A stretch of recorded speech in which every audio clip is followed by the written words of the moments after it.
Welcome to the Tapestry of Life on CCP TV, the 3-time Emmy-nominated educational channel of Community College of Philadelphia. I am Dr. Pascal Scholes, Professor of Behavioral Health and Human Services and Director of the Office of Collegiate Recovery. Today's topic is Sisters in Recovery. Recovery is always a struggle. Relapse is one of the struggles we face in recovery. There is always hope in being resilient and dedicated to transforming one's life. To discuss the topic from their personal perspective, I want to initially introduce my co-host, Dr. Renee Norris-Jones, and our two very special guests, Tracy Lawton and Timmy Kilgore. Is that clear? Okay, good. Yeah. Well, welcome to the show. You know, I'll start out by saying, we were kind of talking, and you're really lovely people and all those wonderful things, and it's always nice to find people in long-term recovery that even if they relapse, and we'll probably talk a little bit about that, they still keep the resilience and the focus and where we want to go. But today we were particularly interested in hearing your story, but we're also interested in talking about the dynamics within your family, as sisters. And I jokingly said to you when we met at 9:30, I wasn't sure whether it was like sisterhood and or sisters in regard. And then I realized that you two are actually blood sisters. So let me just start with that. You want to? Okay. Yeah, and if I can, are there other siblings? Nope. Just the two. Oh, okay. Yeah. So we come from a pretty good class. Family vacations, all the perks and props and what part of the city? Good life. We weren't hungry. Were you from Philly? Philly, Germantown area. Didn't go hungry. Mother and father were there, and one of the things when I used drugs and started getting treatment, nobody could figure out why, because I didn't come from the model of what makes for an addict. Right. Because and who's older? I'm sorry. I'm the oldest. Okay. By how many years? 2.5. 2.5. I wasn't asking for the age. Just how many? Yes. Wait, do I talk about age? Well, we'll just say you're both 30, 28-ish. No. I have a quarter 30. Okay, that's a good number. That's a pretty good number. And so, as we went through recovery processes, what I started to see is that the things that she thought or were lacking in were I thought they gave her all the attention and they didn't like me. She thinks they gave me all the attention and they didn't, as parents kind of favorite. And can I just interject, because we're different as night and day. Oh, okay. We're very, very different. And coming up, she was very different and I was very different. Was your addiction different? Our addiction was very different as well. Well, that's interesting. As so is our recovery, very different. So she was a person that got in trouble in schools, sometimes, a lot. And I was a person that would see her get in trouble and be like, I can't get in trouble, I can't get in trouble, I can't get in trouble. So she would call me Goody Two Shoes. And then it translated in my older life to church lady. So it kind of like our lives, although we grew up exactly the same, we never went without. We never went without. We never came home and there was no electric, no gas. We never went without. We lived a good life. And so our lives took us on the same journey with different paths. Yeah. And go ahead. I'm just so. But just to. I think there's like a stigma. They think that drug addicts all come from horrible places, when in reality it's pretty non-discriminatory. It attacks the wealthy, it attacks the poor, it attacks people of color, it attacks people, whatever.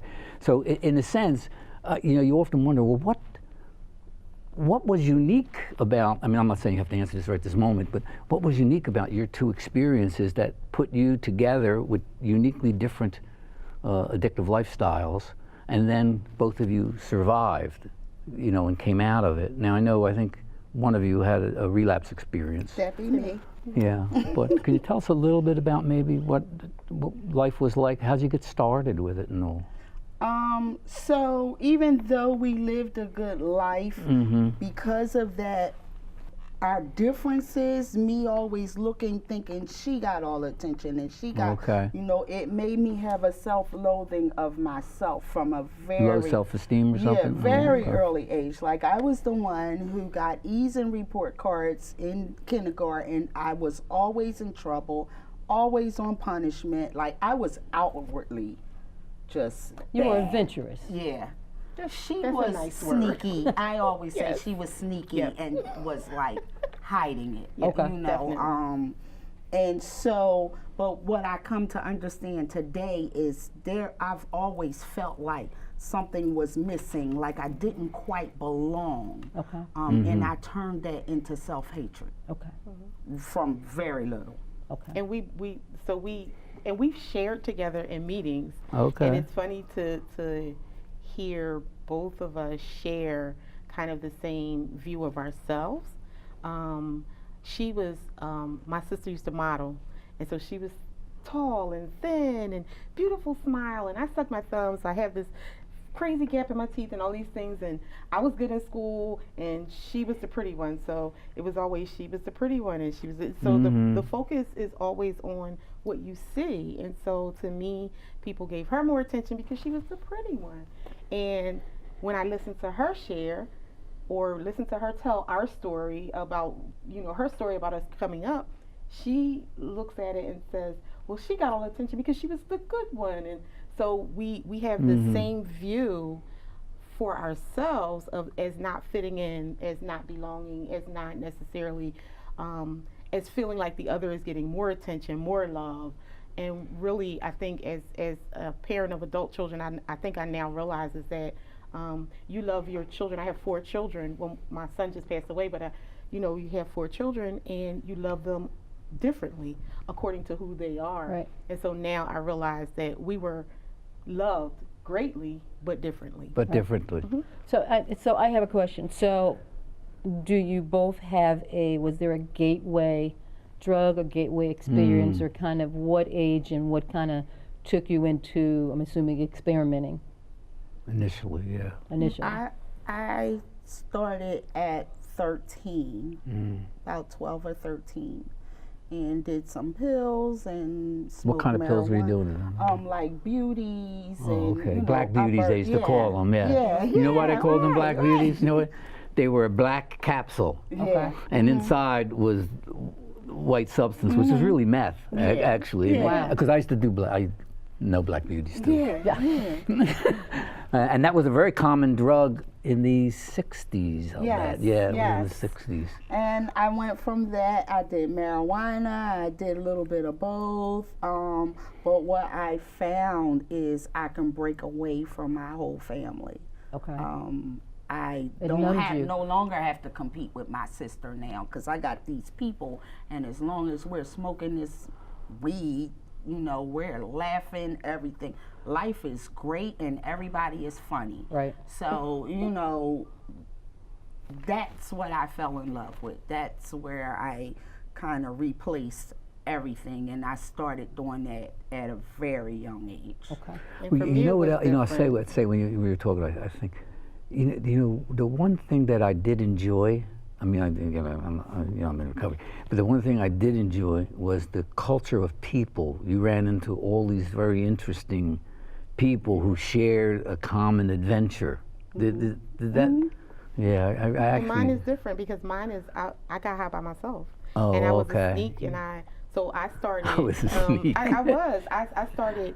Our father was a police officer, and he hung out with we hung out with a lot of cop families, Yeah. and they would have these parties, and then, you know, they wouldn't clean up afterwards, and I would get up really early in the morning and drink everything that was left over, and, you know, and then go to sleep, and nobody would realize, but, you know, so that started at like around the same age, around 12, 13. And did you know this about each other No. at the time? No, Okay. it's Absolutely interesting. not. Okay. But I was so afraid I thought that was normal because it's what we saw our parents do on the weekends. So they're cops, so it was nothing illegal or bad. I was always trying to stay in as long as you could see me, stay in that road of being good. And so there was nothing bad about that because my parents were doing it. So Yeah. I would drink and get drunk and then go back to sleep before anybody woke up. And then, you know, the people would come in and say, your sister, go get your sister, and, you know, stuff like that. And it was like, what? I didn't know what was wrong with her. Like, Sure. never knew what was wrong with her because I So never. you lived separate, addictive lives for a while, Definitely. not knowing either one of you were Definitely. doing, and because you were doing it. Did you both do the same kind of drugs when you got to talk to each other eventually? I never did marijuana. I tried marijuana a couple times. I don't like the down. I didn't like the down Okay. high. I wanted to go. And when I snorted cocaine, I thought I Yeah. fell in love because I stayed up all night and cleaned my entire house, Sure. and the whole 9 yards. And Very meticulously. and then and then when I got with a couple one of my girlfriends, and she was like, oh, let's cook it, because Oh, I've been yeah. clean 30 years, and she's like, let's cook it. I'm asthmatic, and you know, and you cook it and then you smoke it, and I was just like, that takes too long, give me mine, you do your thing.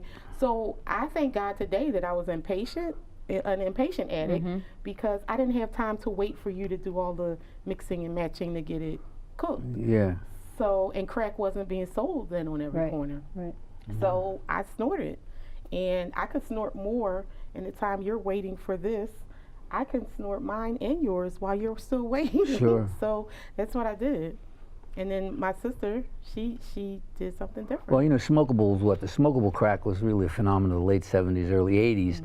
Also, when the discovery of the HIV infection became prominent, because it had that period where it was recessive. You know, we didn't. You were infected, but we didn't see symptoms right. for 8 or 10 years. You know, so And at some point, cocaine was the cool drug. yeah. You know, it was the club drug. It was right. It was the club drug. Celebrities used it. I'm a child of the '70s, so I'm just going to leave it at that. Yeah. And I do remember when they switched to cooking. Very the Freebasing. Freebasing, yeah. freebasing, right? That's how I started. Right. Oh, is that how you started with the freebase? Very Yes. addictive, and that's the one where you're only high while you're getting high, correct? The freebasing.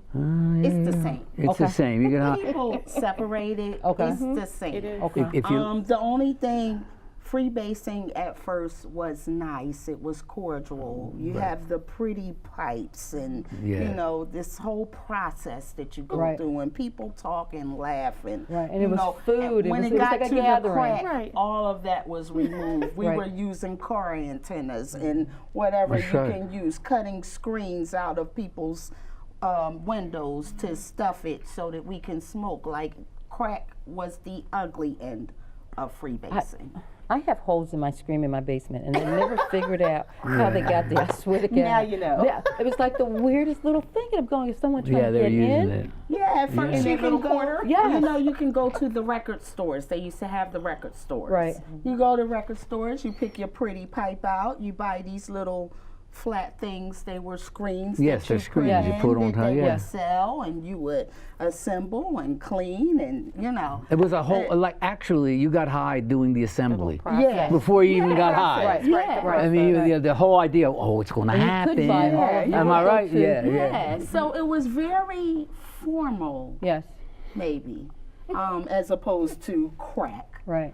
Which Just cut to the wasn't. chase. It was fast. It was cut to the chase. Your money was going Yeah, in 10 fast. minutes, no matter how much money The you had. acceleration was fast Yeah. too. In other words, if you looked at it, like if you took coke, it would maybe climb like this.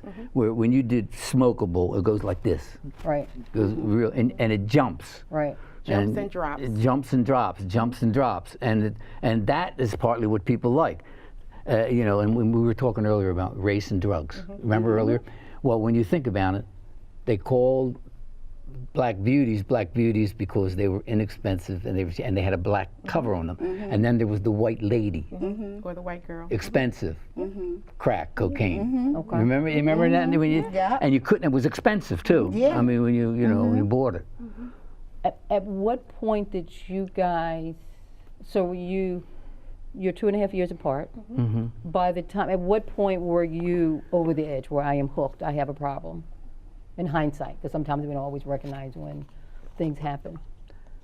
Mine. Go ahead. I started to see in my early 20s.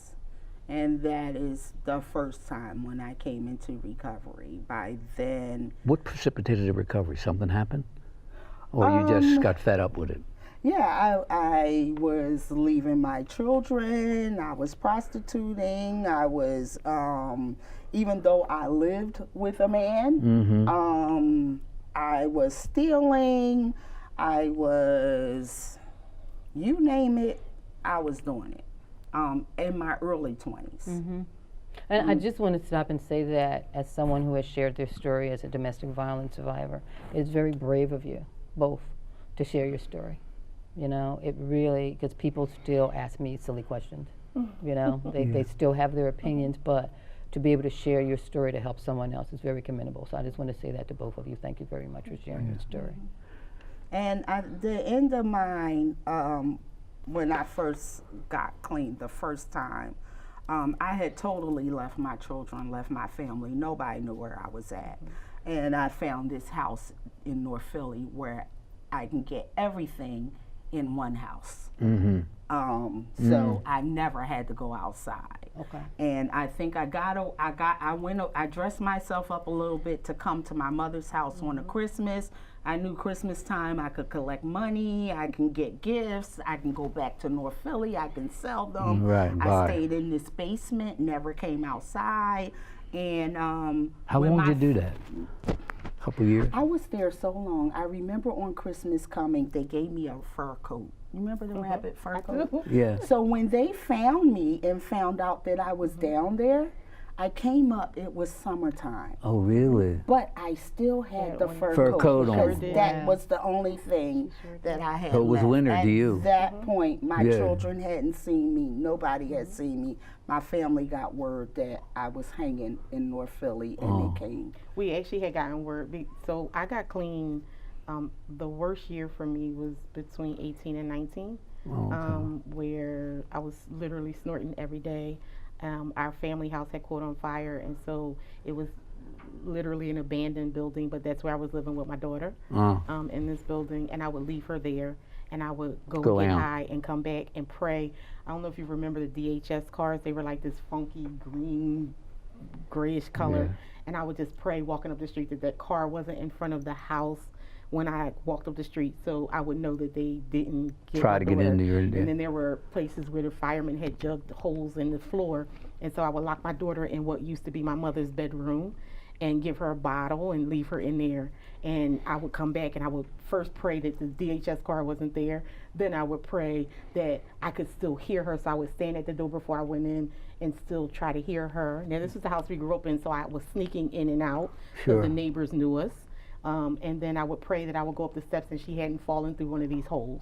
And all this in pursuit of drugs. All this in pursuit of drugs. And I remember my last day getting high, and my anniversary is November the 9th, 1987. Oh, my congratulations. last day of getting high, I remember like doing the whole process of hoping and praying that she was okay, and coming in, and I had been going longer than I realized, and she had cried so long that she didn't have a voice, and she had sucked the bottle, and the nipple was inverted because she had sucked it so long, and my daughter sucks her fingers, and so it was like this dried up slobber all on her fingers because she was pacifying herself. Sure. And I came in that day and I sat and I cried and I cried and I cried. I must have cried for about 24 hours and just held her, and she cried and I cried. And I said, I can't do this anymore.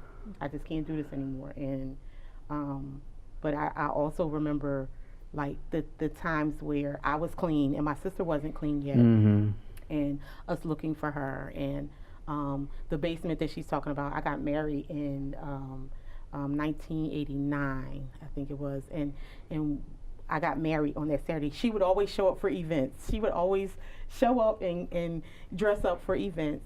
She did not come to my wedding, and I was devastated. We were supposed to leave the next day to go on our honeymoon, and I refused to leave, and we went to look for my sister. And we looked all over for her, and then we got word that she was in this basement. And I don't know whether she got word that we were coming, but they said she never leaves this basement. But when we got there, I don't even know she was there, and they just said she wasn't, or whether she had actually left. but we looking for her in all these places and things like that. Like I said, I got high by myself. I was a loner, and so me sitting somewhere and getting high by myself versus having this community of other addicts around that support your bad decisions, I think is a variance that is like, I can't do this anymore, but there's nobody around me to convince me that I should continue to do it. And then if you're living in a situation where you have a community of addicts, they're depending on your check to get them high. Right. You know what I mean? And so that kind of, I think that's a variance that made a big difference. And it also kind of shows you the diversity of ways and means. Of addiction and the past. Yeah. Now, when she was in that situation, were you still were getting high too? Me? Or, yeah. Yeah. And so, what were kind of a living totally relationship different did you? lives. Oh, totally different Never life. like, and we both She stayed was away more from like our parents. socializing with other And I was people, hiding. and you were alone. So it's So- interesting. You were 18 and 19 was your worst year, early 20s. When did you realize that the other one was not just getting high, but in addiction? When did that happen? I think everybody realized that about me. First, I never, because I always looked at her like she was goody two shoes. She was a hindrance. She, you know, I told was like, everything. because I did everything, you know. So, and it was always all out there. I wasn't hiding nothing, because hiding took time, took lies, took remembering. I didn't have time for all of that. I just needed to do whatever my head told me to do. Okay. So, You've it both was, been patient then. yeah. In different ways. Right. In Absolutely. different ways, Okay. I think right? that's what we're Yeah. finding out now, that we're older and we're connected. So my son passed away on November the 7th of 2017. Sorry to hear that. And he committed suicide. And my sister has been like right there by my side. And so we've been talking more now, and discovering who we are now as adults, and realizing that we have so many similar characteristics, and they manifest in very different ways. sure. Very, very different ways. Like, we're both aggressive in some manners, but she looks at my aggression as being passive, but it actually, for other people, it's aggression. It's just not on 10. You Right. know what I mean? And then she looks at her aggression as being like over the top. So Right. it's like we are very, very similar. We have a lot of similar characteristics, but the way that they present are very different. Just like our addiction, our recovery, I got clean by way of going to church, and so that's how I started getting clean. And so by the time I made it to an NA meeting, I already had clean time. Sure. You know what I mean? And where she didn't get the church thing, she went straight into recovery by way of treatment and then NA and things like that. And so it's just different paths on the same journey. It's a different kind of church. Yeah. It's a 12-step. Amen. It's a, Amen. yeah, it's a Amen. 12-step church. That's right. That's right. Absolutely. But the 12-step journey, like, you know, I eventually wound up in the 12-step. And Yeah. I thank God for it, because you can be clean and you can go to church, or you can, but if your behaviors don't change, Yeah. you're still just crazy Yeah. out of your mind. Anyone who watches Tapestry, they hear me say the 4 things all the time. You're in denial, and when that doesn't work, you project it onto someone else.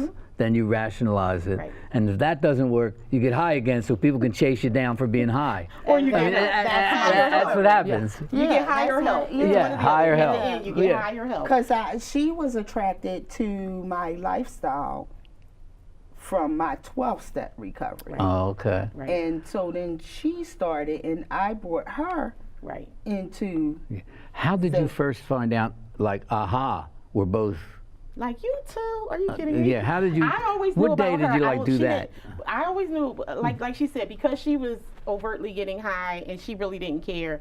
And so I always knew about her. She didn't always know about me. And then I think at some point when you got clean the first time, it started with the convention. Like, she was going to a convention. This was at the Adams Mart. I remember like it was yesterday. I was like, I want to go. Like, and I'm the little sister, so I always wanted to tag she would along. want to go. Okay. And I'm saying, why you want to go to And I didn't- these I didn't know how to 12 tell meetings? them. Why Yeah. do you wanna, Right. at this point, I still You didn't know. I was Right. so self-consumed, though. But, Yeah. you know, I still didn't know or recognize. It goes to show you how that- deceptive it is. Yeah, it really and, does. And so she kept wanting to go, and then at some point she revealed that she had a problem too, Wow. because I really didn't even know. She's like, go hang out with your church people. And that was my first thought, was when you were in recovery that you would be able to see the addiction in someone else. Not necessarily. Okay. Yeah. I think you can see it in the people around you, but not the closest people to you. So it's kind of like you can't see Especially the if you forest for the already have trees. a preconceived notion. Right. Right. The that this goody is- two shoes, right. the church Goody- lady is what right. she used to call me all the Yeah, time. yeah. I just thought that because I was so bad that we just didn't click and would never click, because I am the horrible person that does everything. Right, right. You know, she never gets in trouble. Right. I don't want to be around her because she's going to tell on me. I told She's going to everything. try and stop me. So, you know, we went totally different paths. Right, right. You know, so it was so, our paths were so different that I didn't even know that she had a problem. Wow. And so your paths never crossed, like when you were buying or going any place, you ran into her. None of that ever happened. No, she was sneaky. She was sneaky She about probably it. saw me. And I was it's like I was a person that I could call somebody and they would bring Deliver drugs it. to me, because I was like, I'm not going to sit on Yeah. the corner waiting for nobody. You know.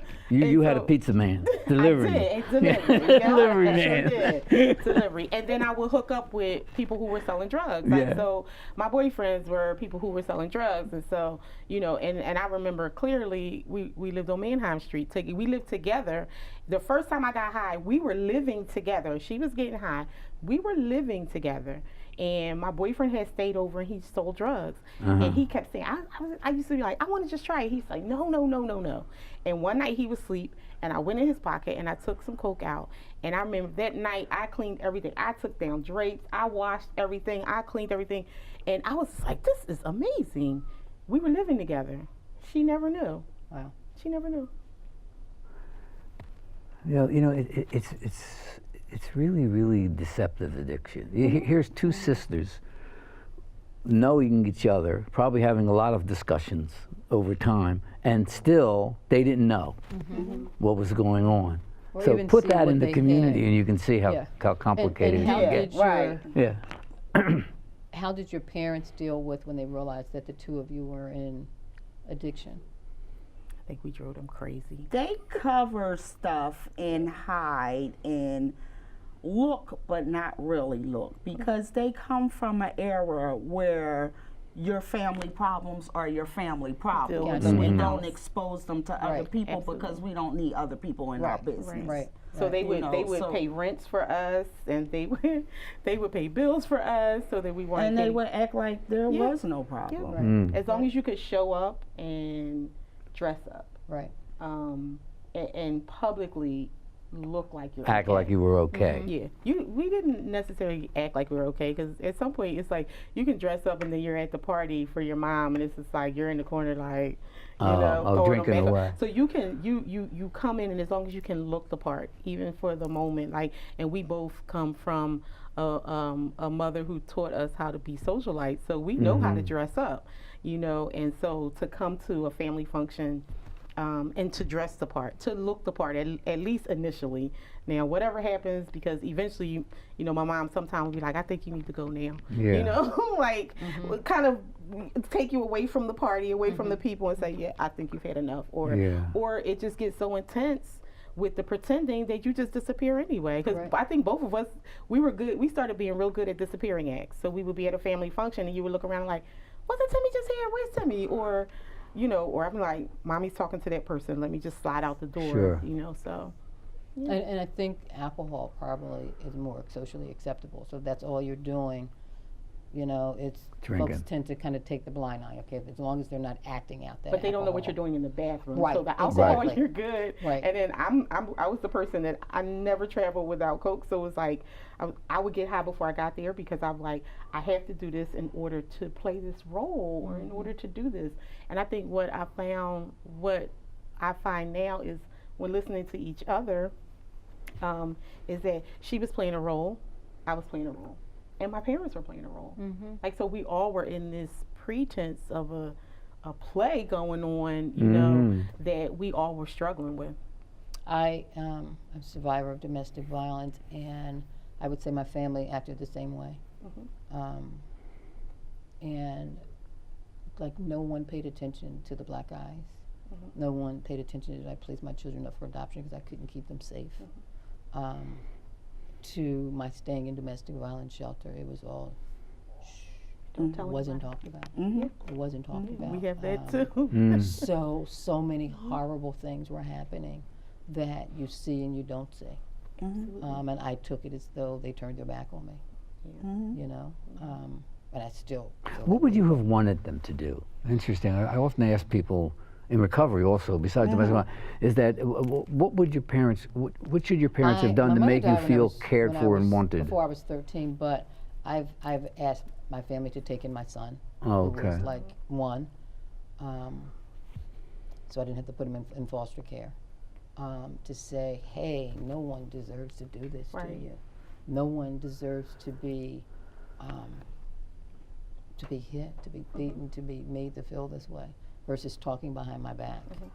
You know, about look what happened to her. She's so stupid. Or to talk So, to you instead of about Talk to you. me. It was a bus driver. I was a bus driver at the L bus, and I got on there, and I was the last passenger. And one day he said, you know, my sister, you know, she's in this marriage, and her husband hits her and strikes her. And, I think it was his way of talking to me without kind of coming out. And he said, you know, no one does anything to you that you don't give them permission to do. And I remember being upset. I was just like, you think I want this? I remember changing the bus. because I Sure, was yeah. Right. But it took me decades later to realize that I have that power to stop and walk away. But I saw your expression. It's like, that's victim blaming, but that was the only person that said anything to me. Right. Took me a long time to come back to that, but at least someone said something, and my family never said that. And I think if it would have been more recognition, communication, I think that because of the way our parents were, it led to us not even being able, like we couldn't even recognize ourselves or Right. each other. Right. Because that's how we were raised. Right, You know, exactly. you only look at the good. You never Right. look at or Absolutely. speak about the bad. Right. Right. It doesn't exist. Right. And I our was- parents were going at the time too. Our parents were splitting up. Right. So our parents were having marital issues of their own that I think everybody was focused on their own thing. And again, but when you come together, you put on the face and you put on the mask and you put on the costume and you act the part. And so I think, you know, they were doing the same thing because we were very family oriented and on a larger scale. And so they were still putting on the Christmases where everybody in our entire family got, so, you know, still doing all And that. even the media back then, I think we were probably the same generation or so. You had the Brady Bunch, and you Yeah. had, Partridge you know, Family, the Partridge yeah. Family, 2.3 kids, white picket fence. These were things that didn't happen. You, thank goodness, now you hear about recovery on television. You hear about domestic violence, and you hear that it's not okay. But back then, it was. We lived in the 50s. It was a perfect world. Right. No one talked about even. I was a teenage mother. Right. You know how you got sent off and you weren't. You didn't talk about it, and it darn sure didn't leave that house. But what I learned in recovery is that's the way problems fester. In recovery, you learn that you can't get help with a problem if you don't admit you have one. Exactly. So, like, everything that was being done was the total opposite. Like, it would have been best to address the situation. Say, hey, what are you doing? What, you know, rather than dismiss it and act like it doesn't exist. Right. That allowed it to grow. Yes. Yeah, it's Yes, like they call it especially human. to grow in a family where you both have problems with addiction, and society says you don't talk about it. Yeah. It's humanizing the shadow. Definitely. It's called, Humanizing the it's called shadow, I like humanizing the shadow. It's you know, remember originally Freud, Adler, and Jung. And Jung was the, you know, the collective unconscious and the extrovert, and those concepts came from him. But what he says is that what everyone needs to do is to not allow the shadow to fester. So you heal by humanizing it. See, now, like you're talking about it, and it's not as problematic when you humanize it. And that's really also when they talk about shadow boxing. That's what you, if you know anything about boxing. And the thing about it is that now at this point in recovery, she's been clean for 12 and a half years. I've been clean for 30 years.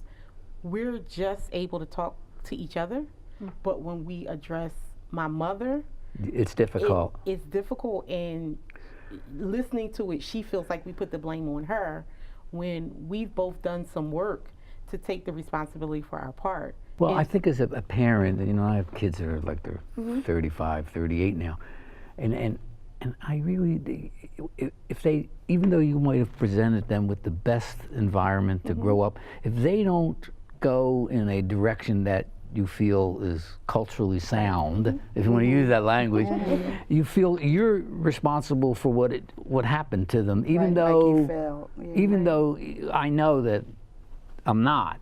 Right. In a sense, I mean, except if I was beating them or doing something Right. kooky. Right. But generally, you say, well, gee, I gave them a good living, I put them through college, I did all these things, and then what happened to them? And no matter how it gets told to you, you always say, well, man, I did something. Even though people say, no, it's not necessarily you. But parents would feel that way, I would think. I mean, I'm sure you still have certain feelings about, the suicide, because you say, well, gee, what could I have done maybe, or what happened, and why would he go there? Or, I mean, it's not necessarily anything that you've done, but you still harbor. parent. Yeah, As a Sometimes they stay with you, those to thoughts. see is Right. to admit failure, Right. to see Right. things for what they really are. And I think that's the part, because I think my mother she says that as a defensive, like, so what are you saying? This is all this is my fault? Like, so somewhere in the back of your mind, because you know what the process is, somewhere in the back of your mind, she feels like it's her fault, but I don't think she would ever say that to us. Like this, I know I had a part to play in this. So is there a process or a program or just therapy that will help her as the mother of folks that were in addiction, that would help her with some healing? It's funny. I think she's in the same place that we were in addiction, like where you have to want help You have to and want it. acknowledge where you are before you can get help. She won't She won't go. acknowledge it, and probably at this point she never will. Right. But Of course, to acknowledge it would mean that you are culpable to a point. yeah. And I'm not saying that it wouldn't be And helpful it's to not her. an I mean, I'm easy sure it will thing. be helpful. It's not. Yeah, It's no, not I an agree. easy I thing. agree. Like, it takes years. It takes some looking at some realizations. It takes a lot of things to get to that point where you can say, okay, Right. this And- is and what it takes a is. lot This is of- what I've done. Forgiving self. Yeah.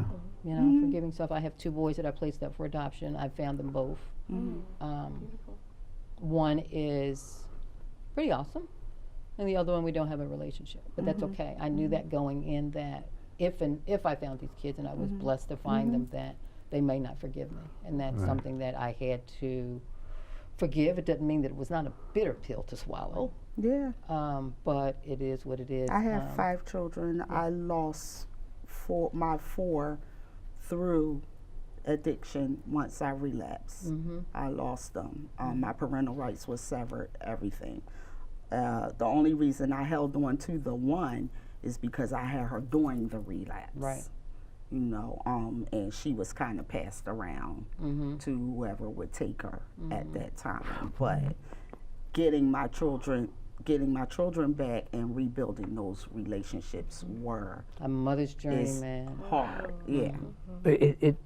It's one of the things that when I used to see people in counseling and therapy, one of the most difficult things to do is to get the bridge with your children back from your addiction, because they keep saying, oh, mom's going to relapse again, or oh, mom's going to do this, or dad's going to be crazy again, because it happens so much that you would say, I'm never going to do this again, dear, and then next week you're high and crazy and drunk and whatever, And so they don't believe you, and it takes actually years. I've done it a ton of times to my children. Yeah, that's like, normal actually yeah, in addiction. A ton totally. of times. This is the last time. I promise you, this is not going to happen again. And then it happened a week later. And it only for it to happen over and over and over again until they were taken from me. Then they were in foster care. Then my parental rights were severed. That happens over a period of years. Yes, yes.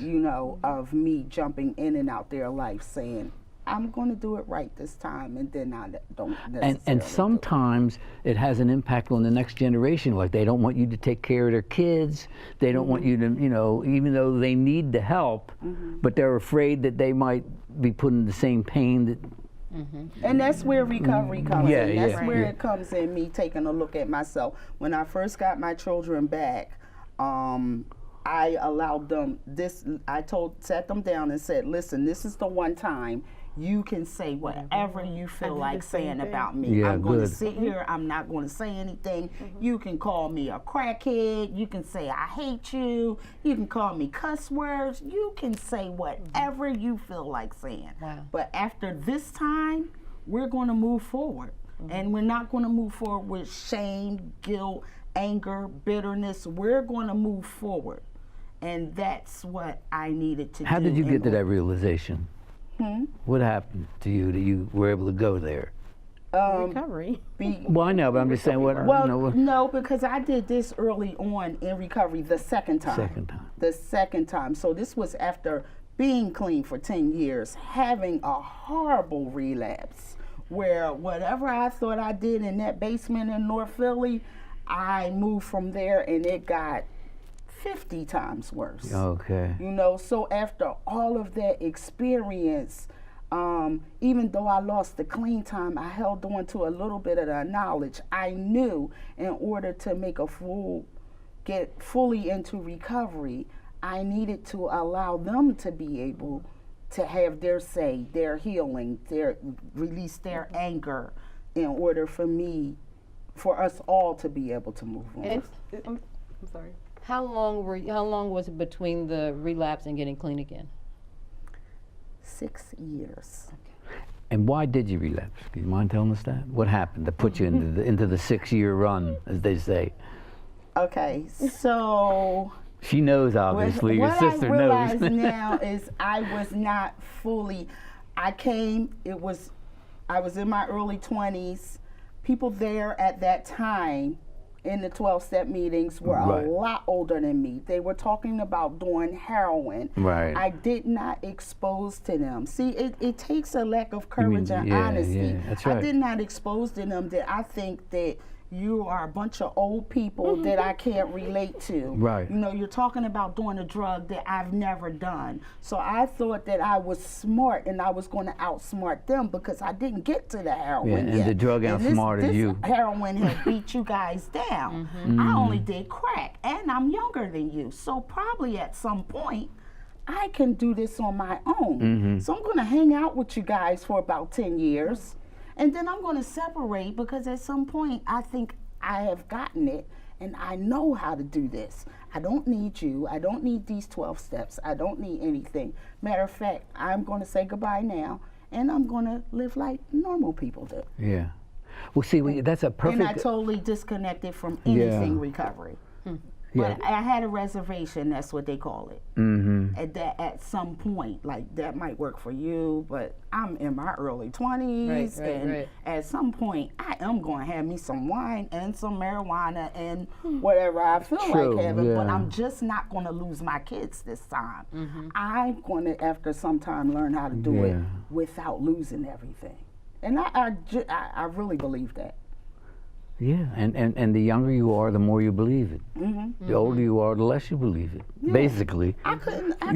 Because I got clean when I was 19. Like I was getting ready. Well, to turn you're an 20. exception to the rule. No, I understand, but You I'm are saying goody in two-shoes. Yeah, that's right. You're goody two shoes.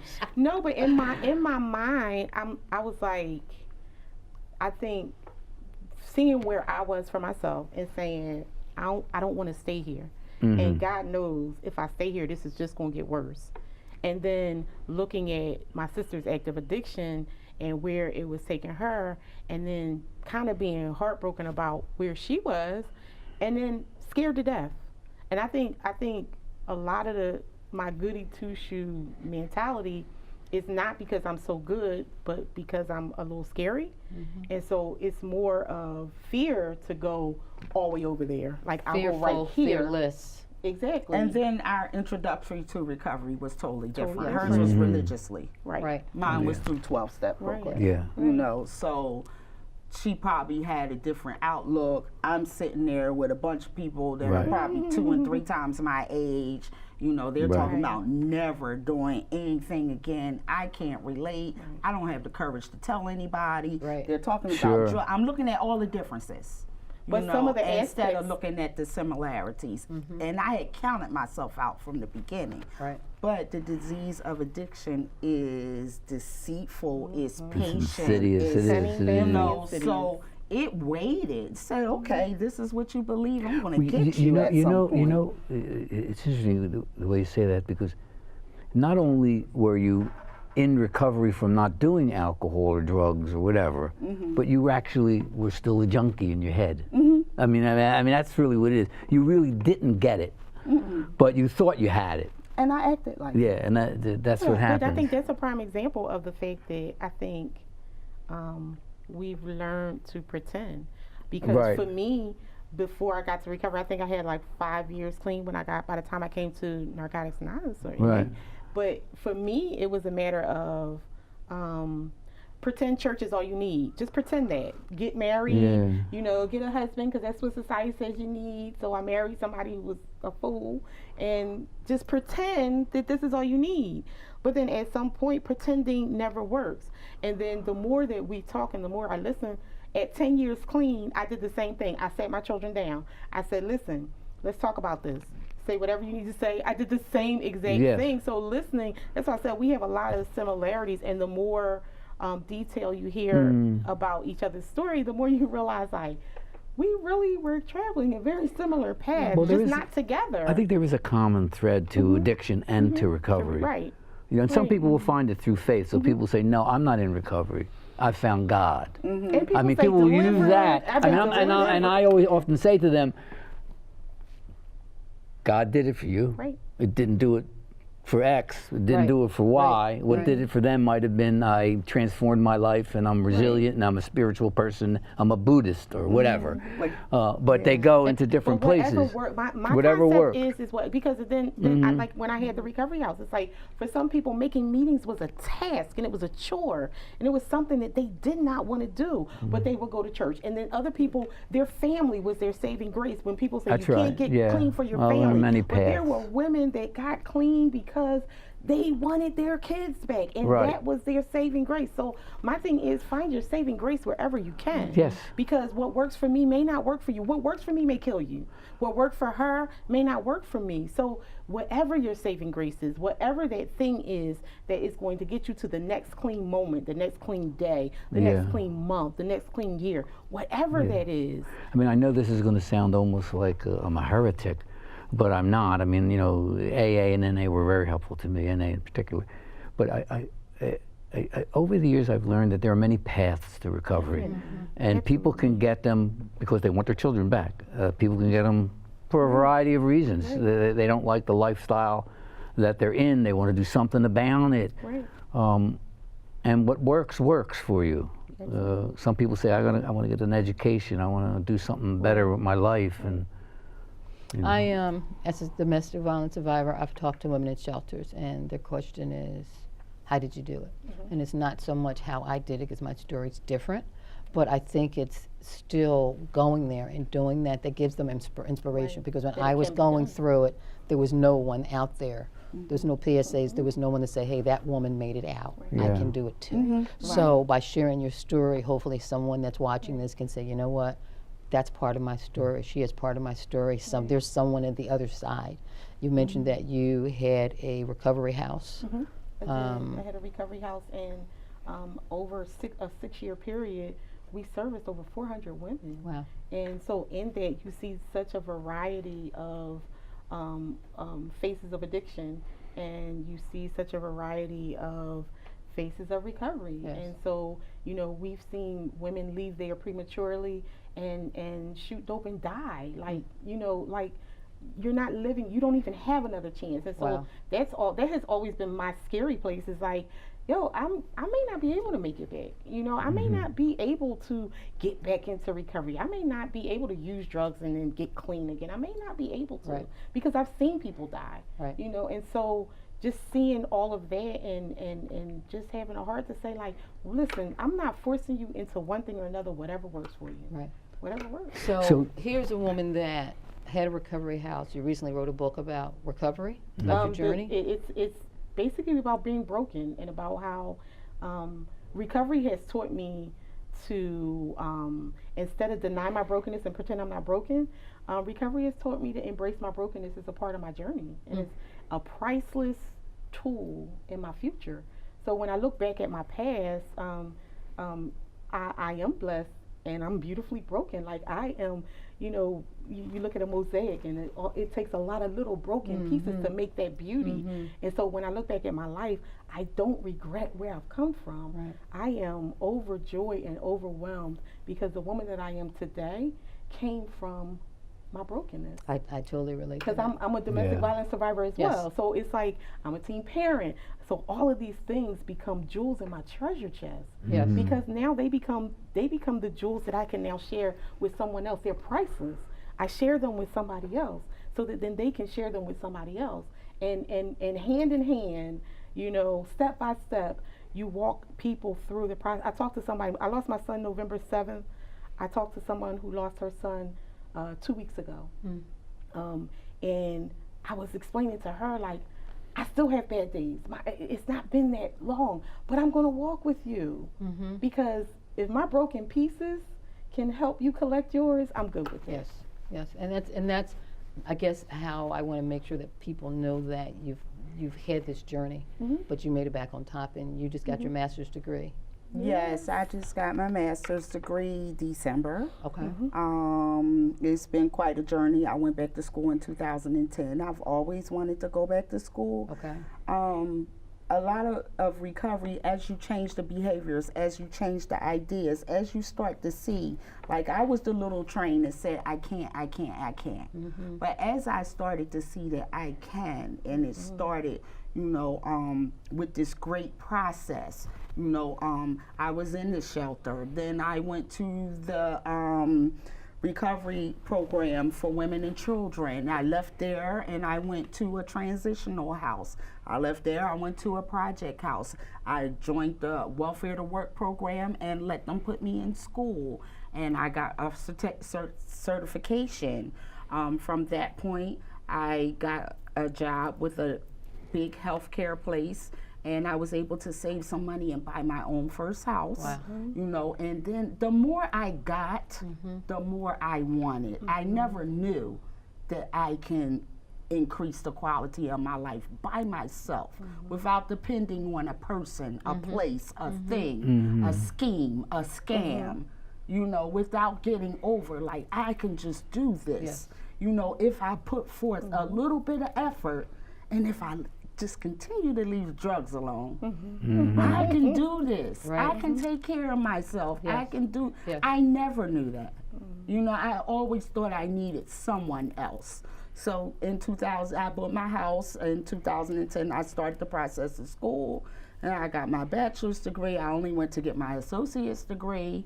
And in December of 2017, I got my master's degree. That's awesome. So it's been a journey. There's been many obstacles along the way. Once you put down a drug does not mean your life automatically turns to peaches and cream. But no, it is a journey. As someone who went through domestic violence, I know sometimes I find notes in my house where one day I want to own a house and I want to do this and I want to do that, and I go, wow, where was I at emotionally, physically, psychologically to have that kind of a goal that I have now? My PhD journey I just finished in October. That was emotional for me because I made that wish for myself when I was at my lowest of my low, okay? When I was trying to kill myself because it was so bad that it was like, one day I'm gonna go get my high school diploma because I didn't have one. And then, hell, I'm gonna go get me a PhD one day. So it was an emotional 10 years earning that. So I totally get the pieces, and when you look at it, all these broken pieces, and I can do these things, and once you do the next one and the next one, but you have to elevate here. You can't keep the old mindset. You can't stay in that place. Yes. That place of addiction is such a, It robs you.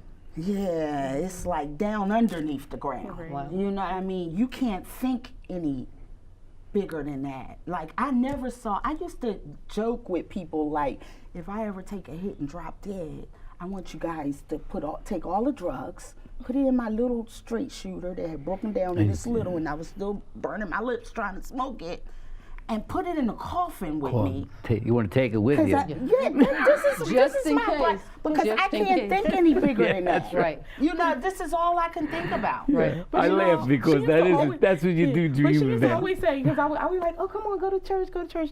And she'd be like, I was, you know, you when you're in church, you talk about the heaven and hell concept. She used to be like, parties in the basement, parties in the, so, but going kind of to the different paths is that her path was school, and her focus was there. I went to school here and there. I came here. I was actually in the behavioral health program here. That did not work for me in that period. Sure, in that time frame. And then with her, she's done school, and now her journey is bringing her to the spiritual place. So now she's in a place where she's now discovering her spiritual self, and now I'm considering possibly going back to school. So it's just like you stay clean long enough to get through where you are to the next place. And then that next place opens another door, and you get to the next place, and that next place, and everybody's next place is totally different. And you meet such beautiful people along the do. way. Like, I could not have done anything. It seems like people are put in your path to help you get through Absolutely. each step. But you have to have the courage Courage and to opportunity. tell them that I'm scared. I'm thinking about going back to school. I thought I did so many drugs that I was half retarded. I really Can't use that didn't word. think that. Well, you know, mentally challenged, whatever. I did not. Yeah, you got to think get the language right now. I'm sorry. But I did not think that I could comprehend anymore. I could do anything. So, like, the people that were in my life that had said, yes, you can do this. If I could do this, you can do it. I couldn't even read, and I went back, so I know you can. So, the people that have been crossed my path throughout this journey, if I just continue to have the courage to ask for the different helps I need to talk about my insecurities, to talk about my fears. There has always been a person in place to hold my hand and say, you can do this. Come on, I'm going to do it with you. And you know what? By sharing your stories today, you're helping someone else. You're helping that person that goes, hey, you know what? I can do it. You know, look where they're at. Look what they've accomplished. When she graduated with her, when she took her last class for her master's, she's like, we were all like, yeah, you did it, yeah, yeah. And she was like, yeah. And I was like, what's wrong? You should be celebrating. You should be excited. You should be happy. She was like, I don't know. Like, And I've What been do I bitten do? by the life bug. Sure. So What's next? now it's always, what's the next thing, and what's the Right, next thing, and what can I do now? Like, I'm amazed at the things that I can do. Yes. So much so I don't even celebrate them. I just want to see what the next thing can Yeah, yeah, happen. You know what I mean? I totally That relate can to be that. good. she's now addicted to life. Yes.